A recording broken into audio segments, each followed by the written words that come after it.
उसे पार्टी में बुलाने का सवाल ही पैदा नहीं होता।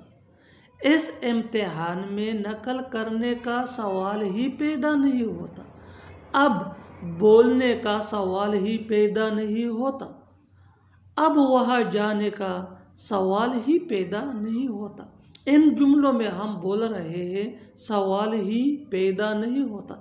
इसके लिए आपको यूज़ करना होगा इंग्लिश में नो क्वेश्चन राइजेस टू।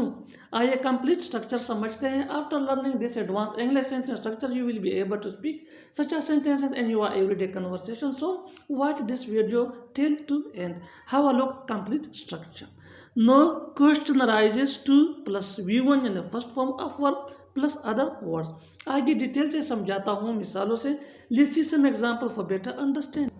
इस इम्तिहान में नकल करने का सवाल ही पैदा नहीं होता। इस इम्तिहान में नकल करने का सवाल ही पैदा नहीं होता। No question rises to cheat in this exam. No question rises to cheat in this exam. अब बोलने का सवाल ही पैदा नहीं होता। No question rises to speak no. No question rises to speak no. वहाँ जाने का सवाल ही पैदा नहीं होता। No question rises to go there.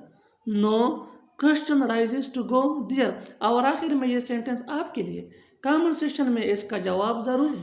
Learn and practice this advanced English sentence structure as much as possible so that you can gain fluency. That is very important for spoken English. Keep this point in your mind that advanced English sentence structure can take you from basic to advanced level. अब यहाँ आने का सवाल ही पैदा नहीं होता। अब यहाँ आने का सवाल ही पैदा नहीं होता। Subscribe English PS for more advanced English sentence structure. Thanks, man.